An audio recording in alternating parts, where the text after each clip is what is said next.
Arnaud Marius, on disait en introduction, vous êtes donc scout, ça veut dire recruteur. Vous pouvez nous définir rapidement votre travail, votre mission au quotidien ? Oui, alors c'est recruteur, détecteur. En fait, je travaille pour une équipe qui vise certains joueurs en France, qui a détecté des potentiels en France. Donc une équipe aux États-Unis. Une équipe aux États-Unis et qui veut avoir le plus d'informations possible sur ces joueurs-là pour faire le meilleur choix si un jour elles ont besoin de le recruter. Mais vous ne pouvez pas dire pour qui vous travaillez en fait, c'est secret, voilà, c'est mystère. Il y a une confidentialité à respecter sur l'équipe pour laquelle je travaille, ce qui permet du coup aussi de pouvoir faire le travail un peu plus dans le calme pour justement ne pas avoir des conflits d'intérêts ou des choses comme ça qui pourraient arriver si les choses venaient à se passer différemment pour la draft. Alors vous connaissez bien notre région et les deux clubs qui évoluent dans l'élite. On parlait du BCM et du Portel à l'instant, Jeep Elite, puisque vous avez travaillé 7 ans pour le BCM. Est-ce que vous regardez justement leur performance là, cette année dans vos nouvelles missions ? Oui, alors dans les missions, forcément, je suis la Jeep Elite, le championnat, et puis mon côté nordiste d'adoption fait que je suis vraiment le Portel et le BCM à chaque journée. Ils sont dans des dynamiques pas forcément très simples, mais la Jeep Elite est un championnat très homogène, très serré, où il faut à chaque journée retourner au travail pour essayer de se maintenir. C'est incomparable, la Jeep Elite chez nous en France et la NBA aux États-Unis. Il y a quand même des points similaires. Le point similaire, c'est qu'on y joue un basket plutôt athlétique, plutôt rapide. Après, la force de frappe financière de la NBA et des équipes NBA est sans commune mesure avec ce qui se passe en France. Mais la France est aussi un des premiers réservoirs de joueurs NBA quand on parle des pays fournisseurs de joueurs de très haut niveau aux États-Unis. Au cours de ces dernières années, vous voulez dire, quand on pense à Tony Parker ou Evan Fournier, par exemple Evan Fournier, Rudy Gobert, Théo Malédon, voilà, c'est plein de joueurs qui sont passés par la France. Et aujourd'hui, le contingent de joueurs français aux États-Unis en NBA est un des plus importants parmi tous les pays du monde. Ça veut dire qu'on est bien formé chez nous en France, ça veut dire que la formation française fonctionne bien. Que le réservoir de talent en France est vraiment très grand. C'est aussi pour ça que certaines équipes mettent des gens spécialement pour la France, pour avoir les yeux les plus proches possibles de ces talents-là. Et est-ce que vous surveillez donc des joueurs du BCM et du Portel cette année en vue peut-être d'une accession outre-Atlantique un jour ou cet été ou plus tard ? Alors pour cet été, il n'y aura pas de candidats dans ces deux clubs-là. Par contre, effectivement, il y a des noms, notamment à Gravelines, qu'on peut surveiller. Parce qu'il y a des garçons qui ont des potentiels vraiment intéressants.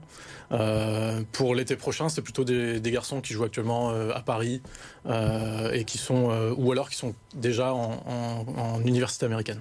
Et vous ciblez des âges, j'imagine, les plus âgés, ceux qui ont déjà fait une bonne partie de leur carrière, c'est entre guillemets trop tard, c'est surtout les plus jeunes. Alors eux, les plus âgés pourront atteindre la NBA par d'autres chemins. Le chemin pour les jeunes garçons, c'est la draft NBA qui se déroule en juin, où chaque équipe a 2 choix à faire pour intégrer un jeune. Donc ça fait 30 équipes fois 2 choix, 60 joueurs qui auront la chance d'intégrer une équipe NBA. Et dans ces choix-là, il y a le choix parmi les Américains, les Australiens. Il y a vraiment un quota en fait. C'est ça. Ils fonctionnent comme ça les Américains. Pour les jeunes, il y a vraiment 60 places qui s'ouvrent au mois de juin chaque année. Et vous qui êtes au contact du coup des jeunes, des basketteurs depuis de nombreuses années, ça représente quoi la NBA pour eux ? Qu'est-ce qui les fait rêver ?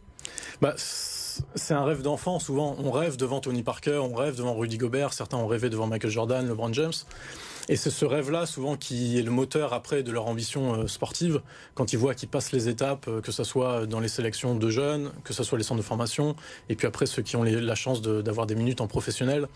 Le moteur, souvent, c'est quand même ce rêve d'enfant d'aller toucher du doigt le plus haut niveau de basket mondial, ce qui se fait de mieux sur la planète, sur ce sport-là, et d'aller jouer après contre les gens qu'on a vus à la télé. C'est ce qui souvent quand même est le moteur de toute cette démarche. L'argent aussi aux États-Unis, la NBA, c'est démesuré quand même depuis de longues années, bien au-dessus du football chez nous. Ouais, quand le moteur est l'argent, souvent, c'est pas forcément un point très positif dans les rapports qu'on peut faire.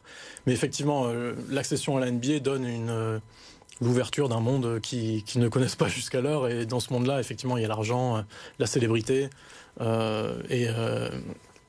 Ça fait partie effectivement du package. Mais pas que, bien sûr. Non. Vous, justement, quand vous étudiez, vous travaillez sur vos joueurs, il n'y a pas que l'aspect sportif ? Vous allez un peu plus loin aussi ? Non, justement, l'aspect basket, vraiment, il y a beaucoup de personnes qui sont capables de l'analyser, de le traiter au sein des équipes NBA. Par contre, ce qui compte pour elles, c'est d'avoir la photographie la plus proche possible de la réalité, de la personnalité du joueur. C'est ce qu'ils vous demandent Et voilà, moi, c'est ce qui est vraiment l'essence de mon travail aujourd'hui, c'est de faire un peu le détective privé, d'aller chercher le plus possible d'infos sur les joueurs qui sont susceptibles d'intégrer la NBA dans les années futures. Et c'est ce travail-là qui fait que je passe beaucoup de temps au téléphone pour discuter avec les différents staffs, les différentes personnes qui Donc le savoir-être aussi beaucoup entre en compte. L'éducation, le savoir-être, le mental, la capacité à gérer l'adversité, la concurrence, l'égoïsme ou pas aussi. Dans un sport collectif, forcément, il faut savoir vivre en communauté, vivre avec ses partenaires. Est-ce qu'il y a des freins là-bas aux États-Unis, par exemple pour l'équipe pour laquelle vous travaillez, il y a des points sur lesquels ils sont intransigeants? Oui, il y a un gros degré quand même d'exigence en termes de professionnalisme en NBA. Donc que ce soit des choses très simples comme la ponctualité, dire bonjour, dire au revoir, et puis des choses qui sont un peu plus pointues dans le basket. Toute cette palette-là, il y a des cases à cocher. Et quand on a sur ces critères-là ce qu'on appelle des red flags, des drapeaux rouges, souvent ça peut être un peu rédhibitoire pour les joueurs. Et vous, comment vous travaillez? Vous allez donc voir les matchs là en ce moment, période de Covid? Comment ça se passe? Vous sillonnez toute la France? Alors en ce moment, je sillonne pas toute la France, je sillonne plutôt la région. Et du fait que ça soit un travail, je peux avoir accès aux salles. On est toléré dans les salles, même pendant les huis clos.